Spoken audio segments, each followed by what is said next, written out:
எல்லாருக்கும் வணக்கம். இன்றைக்கி நம்ம ரொம்ப டேஸ்டியான சூப்பரான டைஜஸ்டிவ் சிஸ்டம், ரெஸ்பிரேட்டரி சிஸ்டம் எல்லாத்துக்கும் நல்லது தரக்கூடிய ஒரு தொகையல் பண்ண போகிறோம். மின்ட் லீஃபும் கறி லீவ்ஸும் இதில் இருக்குது, க்ளீன் பண்ணி எடுத்துருக்கேன். அப்புறம் கோரியண்டர் லீவ்ஸ், மல்லி இலைகள், அப்புறம் இதெல்லாம் டேஸ்ட்டாக கொண்டு வரத்துக்கும் ப்ரிசர்வேட்டிவ்க்கும் புளி எடுத்திருக்கேன். அப்புறம் இஞ்சி பூண்டு நல்லாவே நல்லா ஒரு கைப்பிடி அளவு எடுத்திருக்கேன். காரத்துக்கு மிளகா, கடாயில் நல்லெண்ணெய் விட்டுருக்கேன். இப்போ எல்லாத்தையும் ஒன்று ஒன்றா நம்ம வதக்கி எடுத்துக்க போகிறோம். ஸோ ஃபஸ்ட்டு கார்லிக்கும் ஜிஞ்சரும் போட்டிருக்கேன், காஞ்ச மிளகாய், இது எல்லாத்தையும் நல்லா வதக்கிக்கலாம். சூப்பராக இருக்கும் இந்த தொகையல். எல்லாத்துக்குமே இது பேஸ் எல்லாத்துக்கும் வச்சு சாப்பிட்லாம்.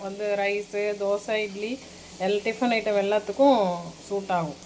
இது ஓரளவு வதங்கி எடுத்து நம்ம இந்த லீஃப் எல்லாத்தையும் இப்போ ஆட் பண்ணிக்கலாம். நல்லா வதங்கினதுக்கப்புறம் அது ஆறினப்புறம் அரைச்சி நம்ம நல்லெண்ணெயில் தாளித்து வச்சுக்க வேண்டியதான். புளி சேர்த்து எல்லா லீஃபும் சேர்த்துட்டோம்.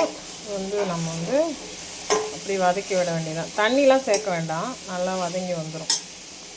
ஸோ கம்ப்ளீட்டாக எல்லாம் வதங்கிட்டு கல் உப்பு சேர்த்துட்டேன். அந்த சூட்டுலேயே புளியை போட்டு வச்சுட்டு ஆறினப்புறம் அரைச்சி தாளிக்க வேண்டியதான். ரைஸ் வதங்கின திங்ஸ் எல்லாத்தையும் அம்மா நான் வரதுக்குள்ளே எடுத்து அரைச்சிட்டாங்க ஜாரில். இந்த மாதிரி தான் இருக்கும். இப்போ நல்லெண்ணெய் விட்டு கடுகு உளுத்தம்பருப்பு போட்டிருக்கியாம்மா, தாளிச்சிருக்கா. இதுக்கு பெருங்காயம் எல்லாம் தேவையில்லை, இதுவே எல்லாமே டைஜஷன் உண்டானது தான். உளுந்து போட்டிருக்கியா. இதெல்லாம் தாளித்து இதையும் வதக்கி விட்டா இந்த மாதிரி போட்டுட்டு நல்லா சுருளை வதங்கிடுச்சுன்னா அவ்வளோதான், எடுத்து வச்சிடலாம். ரொம்ப நாள் வச்சு சாப்பிட்லாம். இதை நம்ம மாய்ஸ்ட் இருக்கும், அதனால் ஃபங்கஸ் வந்துடும்னு பயம் இருந்ததுன்னா அப்பப்போ எடுத்து சூடு பண்ணிக்கலாம். அப்படின்னா ஃப்ரிட்ஜில் வச்சுட்டு நம்ம எப்போவும் சாப்பிட்டுக்கலாம். ரொம்ப டேஸ்ட்டாக இருக்கும். ட்ரை பண்ணுங்கள். தேங்க்யூ.